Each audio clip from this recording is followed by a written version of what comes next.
Welcome back. Many thanks for staying with us. Now, it's been not so easy for residents of Bayelsa State, one of Nigeria's oil-rich regions, as they endure lingering electricity blackout that has persisted for over 3 months. Now, the blackout has severely affected daily life, disrupted businesses and schools, and also healthcare facilities. Many households have resorted to using generators, which further strains their finances and contributes to environmental pollution. This has continued to raise concerns about infrastructure and governance in an area flourishing with natural resources. Now, joining me on the program to discuss this situation, particularly in Bayelsa State, is Dr. Turbo Coronation. He's a political science lecturer at the Federal University of Tueke, Bayelsa State. And also David West is the chairman, Civil Liberties Organization, Bayelsa State. Gentlemen, thank you for your time. Okay, I understand that we have just Dr. Coronation at the moment. Doctor, thank you for your time. Now, I mean, it's a pretty much dire situation as regards power right now in Bayelsa State. You are there. Can you just give us an insight into what exactly people like yourself and residents in many parts of the state are going through right now? Thank you very much. Bayelsa has been in darkness for complete 3 months now and still counting. The situation has been bad always, but it's getting worse because over the years, there has been no government direct investment in power generation, transmission, and distribution. You know, the excuse has always been that power was in the exclusive legislative list and that states could not get involved in investment in the power sector. That was, in the first place, a very false argument because power has always been in the concurrent legislative list. And so some of us have advocated that the state government should, invest and bring on board the moribund Emenenge gas turbine, which late Chief Melford Okilo of blessed memory established and was servicing us until even up to 2010-11, before the Emenenge gas turbine was completely taken off grid, and then we were linked to the national grid somewhere around 2006. From 2006, when we were linked to the national grid, we've been having this epileptic power supply. But during the tenure of Chief Timipere Silva, Bayelsans can attest to the fact that we were enjoying relatively stable power supply. But successive administrations, beginning from the Dixon's administration, has not done any significant investment in the power sector. And so we've been thrown into darkness. And the significance of power in, boosting economic activities. Now, people have to run their businesses with generators. It is very tasking financially when you have to run your businesses with generators. I know, for example, how much I spend at home running my generator every night. And so people are going through excruciating pains while there is economic hardship throughout the country. That in Bayelsa is worse because we have to fend for everything for ourselves. And so the situation is very, very bad. We expect that, although the governor recently has been saying that he wants to invest in the power sector, and he is making promises that from sometime next year we would enjoy stable power supply. But the situation at the moment is very dire.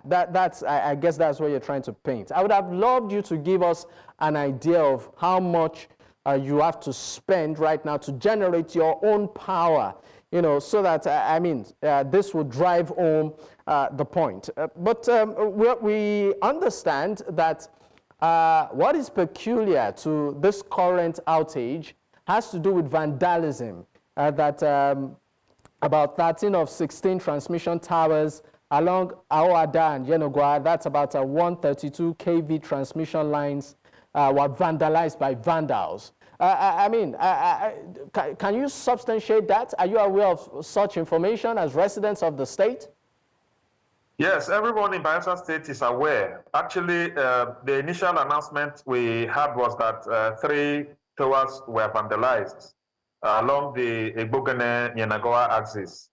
While the transmission company of Nigeria was making frantic efforts to put those ones back on stream, where another information came that about 13 other towers were also destroyed along the Ahoda-Yenagoa axis. And so since then, the Bayelsa State government, I understand, has also been supporting the transmission company of Nigeria in trying to put the towers back. And then from the reports we've got, they have reached an advanced stage of the work. Generally, I spend between 100 to 120,000 naira running my generator, because I put on my generator every day from 6:30 p.m. to 11 p.m. Some days I also leave the generator till 12 midnight or 1 a.m. So I spend as much as 100 to 120,000 naira monthly on fueling my generator alone. What I spend on the car is even more than that, because I work in the outskirts of Yenagoa, that is at the Federal University of Tweke. So it is very tasking financially. It is a very dire situation, like I said earlier. It is taking a lot of toll on individuals and on businesses in the state. Let's look at it also from the angle of you being, in the academic space. You work in a university, a federal university for that matter. Has that hampered productivity in any way? Is the university affected? Definitely. Well, the university has not been connected to the national grid for some time now. Why is that? We're running our independent power. We're using power plants, and sometimes we run our generator from around 10 a.m.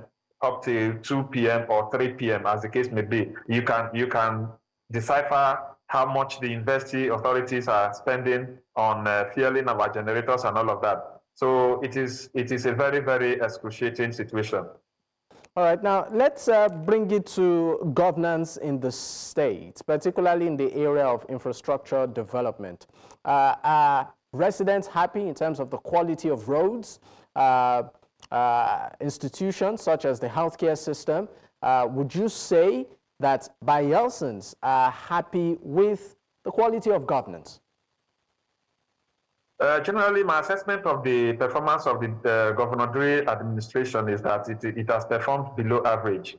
In the area of road construction, the government has done quite some work trying to complete where his predecessor stopped the roads he constructed. The 3 senatorial roads.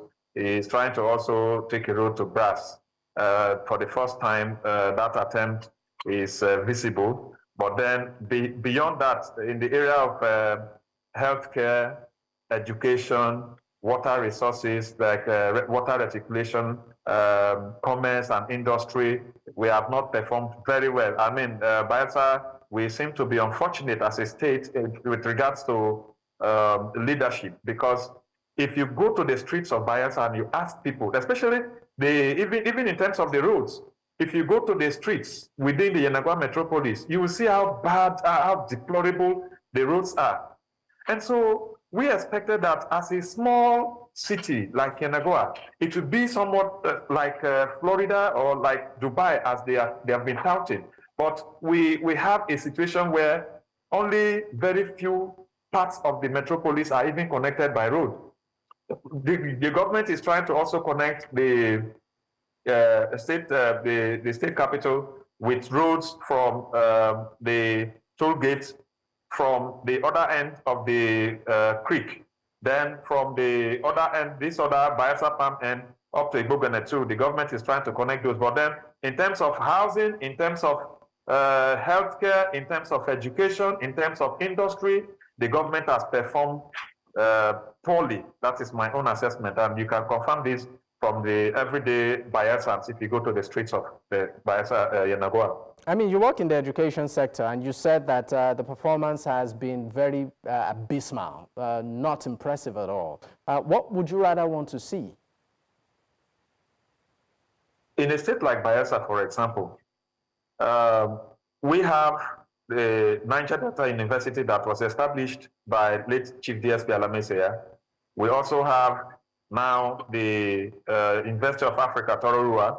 We have the College of Health Technology, Otogidi. We have the College of the School of Nursing, and other tertiary institutions like the Izigboro College of Education.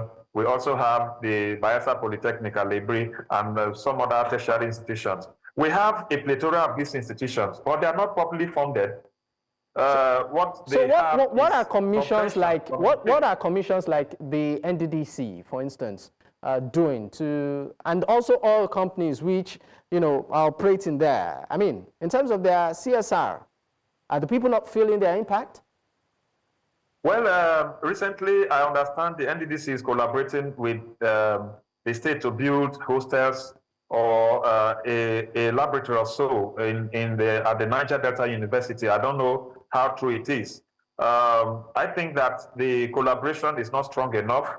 I think that the Niger Delta Development Commission can do more. Multinational oil companies operating in the state have also not performed their corporate social responsibilities enough. We have not seen visible interventions in the education sector, in the health sector, even where they intervene and build health centers or refurbish existing ones. We've not seen the real operation of those facilities to the benefit of the people. All right, I would like you to also speak on how the current, what I call it, living costs, for want of words, crisis, because Nigerians are going through one of the most difficult times when it comes to the cost of living. How, this is impacting severely on survival, especially now that in most parts of the state, there is blackout. I can say we are going through hellish situations.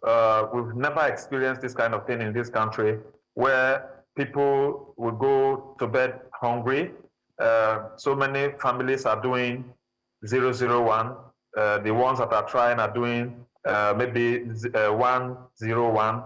Some are doing just a meal per day, and they are not sure of the next day. And so it is very, very, very difficult to even make ends meet. People can no longer afford the schools that they used to afford for their children. This is largely a fallout of the policies of subsidy removal and flotation of our currency.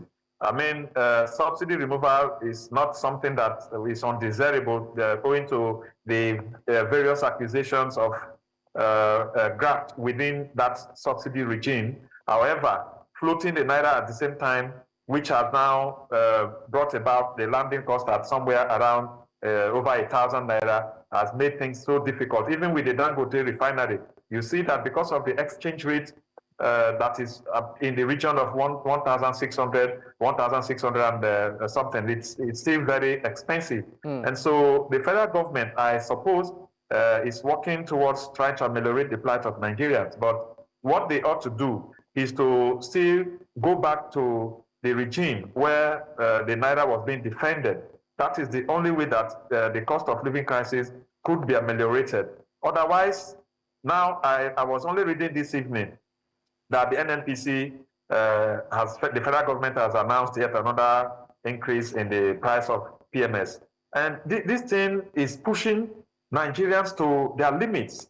Nigerians may be very, very resilient, and they may not want to come out so easily, but by the time they will come out, it could be spontaneous and difficult to control. And so I want the authorities to, rather than make more money available for governors and local government chairmen to lavish, you should rather take lesser amount of money and then have the people benefit directly from the subsidy removal. And if they now, for example, we hear the volume of PMS consumed in the country has largely reduced with the coming on stream of the Dangote refinery. So if we are going to deal with, say, 30 million barrels per day subsidy regime. We should revert and then be able to get the direct benefits to the doorsteps of the people. A situation where people can no longer afford to meet basic needs like food, like shelter, like clothing, and then we are heading for the rocks. And so the government at all levels should sit up and reverse this negative situation. Thank you so much for your time on the program. Dr. Turko Coronation, a political science lecturer with the Federal University of Outage, Bayelsa State. Once again, thank you for your time. Thank you for having me.